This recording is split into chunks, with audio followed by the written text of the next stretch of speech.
Mata upu se furuiva, o tofi Simeona, ma Sepulona, ma Isakara, ma Asera, ma Nafatali, ma Tanu. Ua maua Simeona le lua o tofi, mo le itu ainga o le whanaunga Simeona, e tusa mo lantou ainga, ua whailo lantou tofi totono le tofi o le whanaunga Iuta. Ua ia te lantou udo lantou tofi o Peresepa, o Sepa lea, ma Molata, ma Asara Suala, ma Pala, ma Asema, ma Elitolita, ma Petueli, ma Horema, ma Sekeleka, ma Pete Makapa, ma Asara Susa, ma Petele Paota, ma Saruena, o a aie se fulu ma le tolu, mo lantou whawa a ai. O aino, ma Rimoni, ma Eteru, ma Asana, o a aie wha mo lantou whawa a ai. O whawa a ai uma fo ina whaatali o li o ia a ai. E o ipa ala pere, o rā mata i leitu i tonga. O le tofile o leitu ainga o le whanaunga Simeona, e tusa mo lantou ainga. Ua whaile tofi o le whanaunga Simeona mai le tofi o le whanaunga Iuta. A wā o le vaenga o le whanaunga Iuta, sa sili ante i lantou. O le mele na whaia i le whanaunga Simeona lo lantou tofi, i to tonu lo lantou tofi. Ua maua e le whanaunga Sepulona le tolu o tofi, e tusa mo lantou ainga. Ua o le tua o lo lantou tofi sa riti. Ua alua e fo ilo lantou tua o i le sami ma marala. Ma o antu i tapaseta, ua atu fo i le ali e Feagaiga mai o kene ama. O na fea i lea, mai sa riti i sasae, i le mea alua e aile la. Ua o atu i le tua o yo kaselo tapera. O na alua tua i lea i taparata, ma alua e yafia. O na uia nea i lea na i lea mea i sasae i kafaferu, i ita kasena, ma alua atu i Rimoni me toara, i nea. Ua whata milo milo i eile tua o i le tu i mātu i anatonu.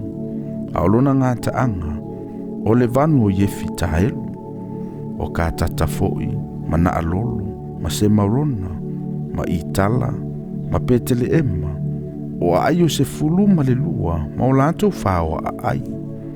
O le tofile o le whanaunga Sepulona, e tusa mo lantou ainga, o a aia ma o lantou whaoa a ai.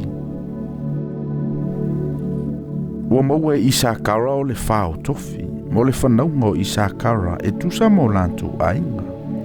Lo lantou tua o i foi o Feagaiga ma Isereelu, ma Kesulota, ma Sunema, ma Afaraima, ma Seona, ma Ana Arata, ma Rapati, ma Kiseona, ma Apesa, ma Remeta, ma Enekanima, ma Eneata, ma Pete Pasesa, wo atu fo i le tua o i Tapora, ma Saasuma, ma Pete Semesa, a olona ngā taanga o lo lantou tua oi, o Yoritana lea.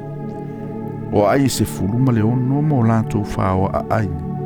O le tofile o le tu ainga o le whanaunga Isakara, e tusa mo lantou ainga, o a ai mo lantou whaoa a ai. Ua maua e le tu ainga o le whanaunga Asera le limo tofi, e tusa mo lantou ainga.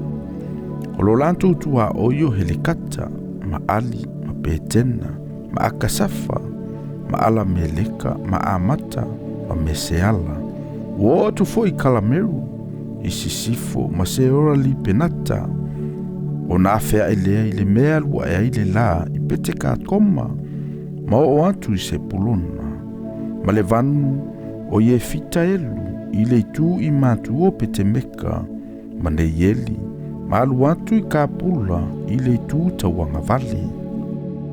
Ma Eperona, ma Reopa, ma Hamoni, ma Kana, e o atu i saitonu le sili, o na afea i lea o le tua o i Rama, e o atu i le aino fo olo turu, o afea i fo i le tua o i Osa, a olona ngā taanga o le sami lea, o afua mai i le tue o atu i Akasepa, o uma foi, ma Afeka, ma Reopa, o a ai e lua fulu ma le lua, ma o lantou whaoa a ai. O O le tofi leo le tuaiga o le whanaunga Asera e tusa mo lātou ainga o a aia mo lātou whawa a ai. Ua maua e le whanaunga nā whātali le ono tofi. O le whanaunga nā whātali e tusa mo lātou ainga. O lo lātou tua o iwa afua mai e leka, mai aluna i sananima, ma ātame ne kepa, ātoa mai e penelu, e o atu i la kuma, a olona ngata anga o yori tana lea. O nā whea i leo le tua o i sisifoi a seno tāpora, ma alu antu na i le mea i ukoke, o atu i se pulona i le tu i tonga. O foi a sera i sisifo, mai uta i o ritana i le mea lua e ai le la. O ai foi wono fo olo, o se tima, o sero, ma amata, o rakata, ma kinereta, ma atama, ma rama, ma hasora, ma katesa, ma eterei, ma ene asora, ma irona, ma meketala elu, ma horema, ma pene anata, ma pete se mesa, o ai se fulu ma le iwa ma o lātou whao a ai. O le tofi leo le tu ainga o le whanaunga na whātali, e tusa mo lātou ainga, o a ai mo lātou whao a ai. Wa maua e le tu ainga o le whanaunga tanu le fitu o tofi, e tusa mo lātou ainga.